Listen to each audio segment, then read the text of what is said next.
For many, this is a very sensitive topic because anytime somebody learns that they've been believing in something that isn't true, the very first thing they do is get angry and defensive, and they throw themselves into that wonderful world of denial. So I encourage you to set your emotions to the side and activate that exceptional brain of yours.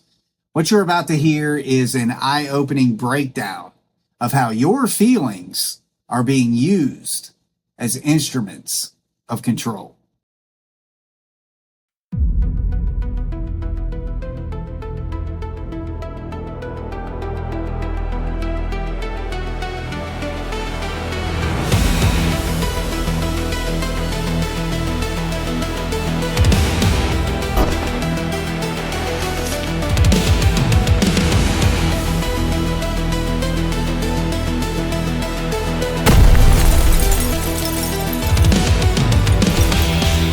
Welcome to Facts Me TV, my friends. I'm Stephen Lancaster, and today I am pulling back that curtain on what I call the empathy dominion. You guys have probably heard me reference it throughout other episodes of this show, and it's kind of the way I describe what empathy actually is, and I just kind of call that description the empathy dominion. And I think you'll see why by the time I'm done describing it. I'm here to educate you on what empathy actually is, my friends, and more importantly, what it is not. Empathy isn't ancient, it isn't sacred, it isn't some eternal virtue passed down through the halls of human civilization. It is quite literally a 1909 psychological invention. Invented in 1909, a modern linguistic costume pretending to be timeless moral wisdom. That's it. Strip away the romanticized packaging and you discover something very unsettling. Empathy is simply the word control masquerading as kindness. On the most superficial level, the thin, brittle surface people parade around as virtue, empathy is defined as the ability to understand or feel what someone else is feeling. But that surface, my friends, is ice cold and very freaking paper thin, because buried inside that definition is a demand. Feel what I feel, carry what I carry. Surrender your emotional sovereignty for mine. We are told empathy is a noble emotion, a moral compass, a sign of a good person. But step back and really consider what it asks of you. Is it truly good that another person wants you to feel their pain? To suffer when they suffer? To absorb their anger, their sorrow, their confusion? What sane or decent human being expects that level of emotional servitude from a friend or a loved one?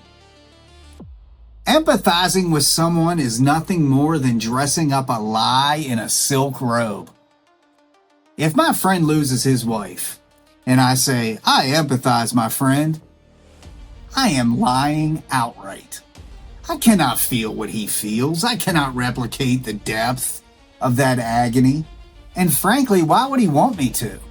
Why would any rational person desire to drag another soul into identical suffering?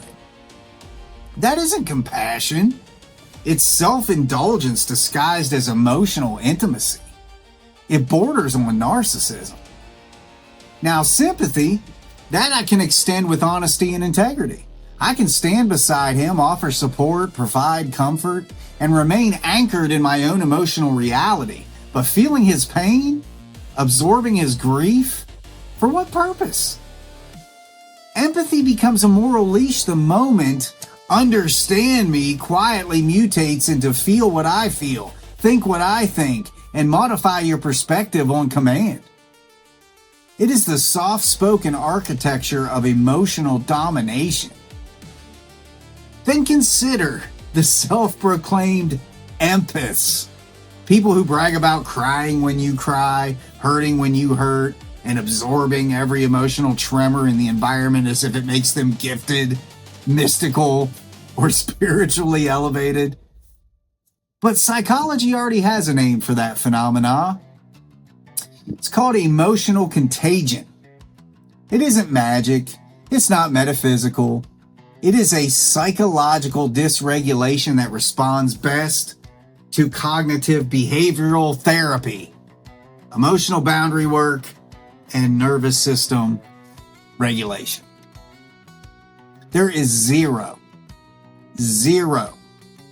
scientific evidence that empaths exist and some supernatural archetype of heightened humanity. No test, no scan, no clinical standard validates the claim. Because proving someone is an empath would be as absurd as proving Uncle Ed is a werewolf. You cannot diagnose a fantasy. Emotional contagion, however, is real. And it is most common in individuals who are easily influenced, emotionally porous, or navigating chronic self-esteem instability. These individuals often become easy targets for manipulation because they lack the emotional boundaries necessary to resist eternal influence. Now, returning to real empathy, the manufactured concept people insist is moral currency. Here is the distilled truth. Empathy is a subtle, sophisticated form of emotional control. When someone asks you to empathize, they are asking you to momentarily extinguish your own emotional independence, your own reasoning, your own sovereignty in order to inhabit their emotional world. And while that may appear compassionate on the surface, it redirects your feelings, reshapes your thinking, and alters your reactions, often without your conscious awareness. That is the very definition of control. This is exactly why I choose sympathy over empathy every single time.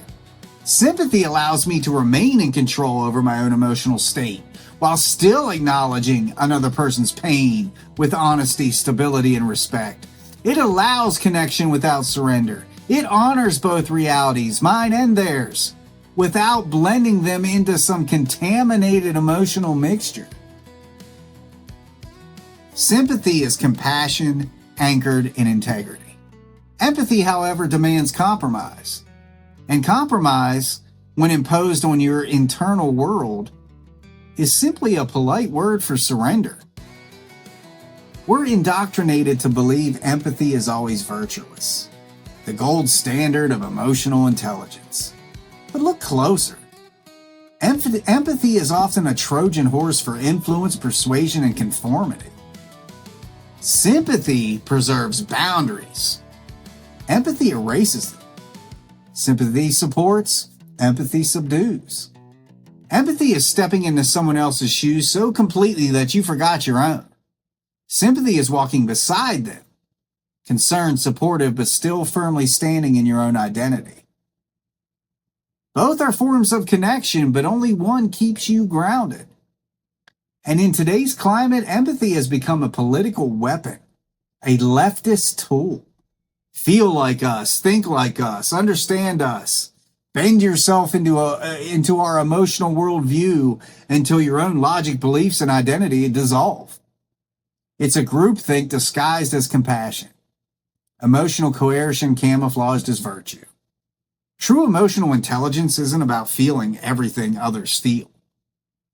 It's about managing your own boundaries so you don't get absorbed, redirected, or corrupted by someone else's chaos. True connection does not require emotional surrender. So the next time someone commands you to empathize, ask yourself, am I consciously stepping into their emotional world, or am I unconsciously forfeiting my own? Choose sympathy to stay balanced. Never let someone demand empathy as a means to control your beliefs, dilute your identity, or reshape your convictions. Because let's be honest, the left only cares about their emotions, their desires, their interpretations of reality. Using empathy as a weapon is simply another mechanism to force you into ideological conformity. Never surrender your beliefs to preserve someone else's feelings. That is all empathy ultimately leads to. Compromise of self. Sympathize, because when you empathize, you compromise. Care for others, of course. But care for yourself first. Preserve your integrity. Protect your autonomy. That is where real emotional connection lives. Empathy means to be controlled. Sympathy means you are in control. One removes your choice, one reinforces it. And as for me, I choose free will. I choose sovereignty. I choose a path that offers love, honesty, and genuine care without surrendering my identity in the process. Don't let anybody try to convince you that denying empathy is evil or heartless. Empathy as a concept is a psychological fabrication, not a moral obligation. It does not exist in the mystical, transcendent way people pretend it does. If you sympathize, if you show genuine care, if you offer honest emotional support to another human being, there is nothing evil, defective, or morally bankrupt about you. In fact, you are practicing the more authentic, stable, and truthful form of compassion. The individuals who damn those of us who refuse to subscribe to the empathy dominion are the very people furious that they can no longer control us. Their outrage isn't about morality, it's about lost leverage. They are angry because you refuse to surrender your emotional autonomy to their ideology. They are angry because you won't let them puppet string your feelings to match their own. Remember that. Guys, I'm Stephen Lancaster, and you have been watching Facts Me TV. This has been a segment I call The Empathy Dominion. Stay cool, everybody. Please like, comment, and subscribe, and leave your thoughts on empathy versus sympathy in the comments. Take care, my friends.